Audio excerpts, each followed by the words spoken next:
I want to talk to you today about trauma and change.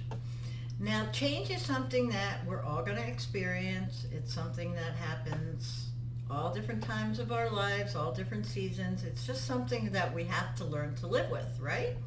Well, for trauma survivors, especially childhood trauma survivors, change can be a scary thing because when we were a child going through trauma, we never knew what was going to come next. We never knew what was going to be happening. We never had a sense of safety or security. And so it makes us feel very unsafe, very hypervigilant, very anxious, and sometimes even hopeless and helpless. So there are three things that I want to talk through that we can do when change occurs. And there are so many different types of changes that it's going to be difficult in one video to really do this comprehensively, but I'm going to give you a kind of an outline that you can use for any type of change in your life. So the first thing we want to do is we want to find our sense of security and our sense of safety in the midst of the change, whether it's a loss, whether it is someone being put into our lives or taken out of our lives, whether it is something that happened at work or something that happened in the family.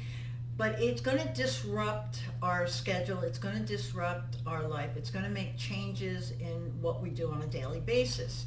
So we need to have some sense of security and safety. And I did a video on the healing process and spirituality, and I talk about it in depth in there. So I want you to look at that video if you have more questions. But spirituality is a good way to get security and get grounded. And no matter what type of spirituality it is, it really doesn't matter.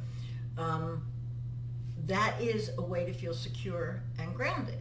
So for me, it's God. So if a change happens in my life, and it did last week, I found out my schedule would be revamped and changed, and some things were taken out and some things were put in, and it was very unsettling to me, and it was very, very difficult. And I had to go to God and say, why is this happening? This really hurts. I really don't like this, and I don't understand why you're doing it.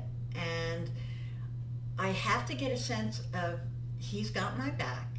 He knows what's going to happen, and He's already allowed this to happen, so He's going to walk me through it. And I'm going to trust that He's going to bring something better into my life, or something just as fulfilling, or something that He needs me to do more in my life.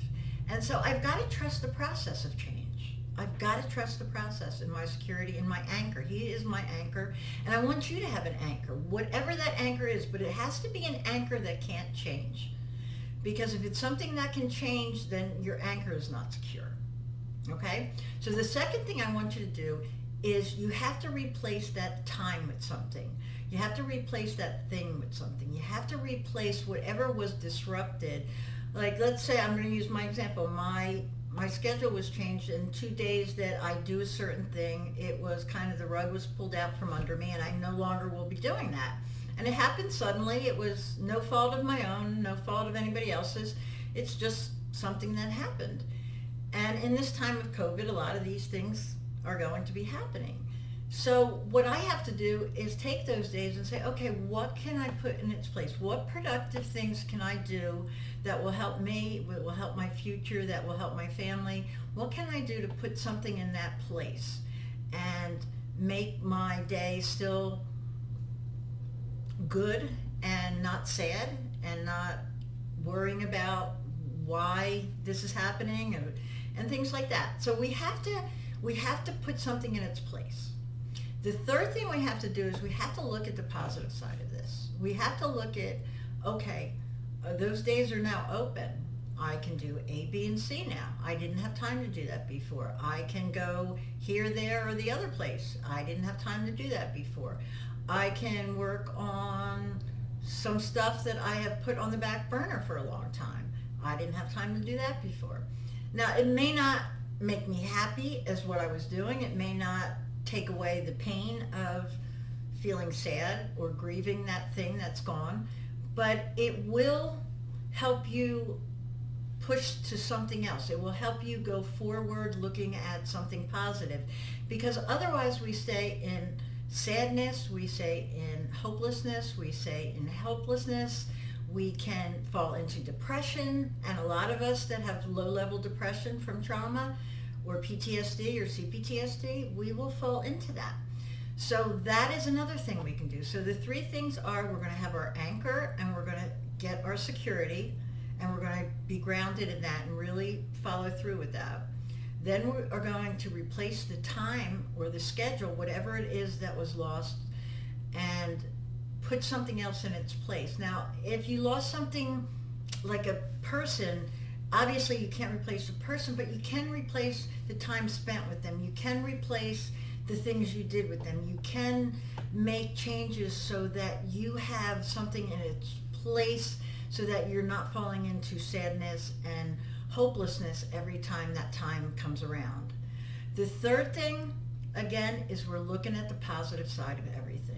In our healing journey, we tend to look at what's wrong, what's bad, what's hurting us. And we have to, during a time of change, start looking at the positive and get creative, guys. I know you're all creative beings. You can get creative with this. Okay? So you have any more questions about change and trauma, please contact me, Linda Beatty, at Linda Beatty's Life Coaching and Counseling. Follow me on Instagram, Facebook, message me on Messenger. I will return the message. And subscribe to my YouTube channel and leave a comment below. Okay? We'll see you next time. And remember, change is going to happen. It's how you deal with it that makes a difference. God bless.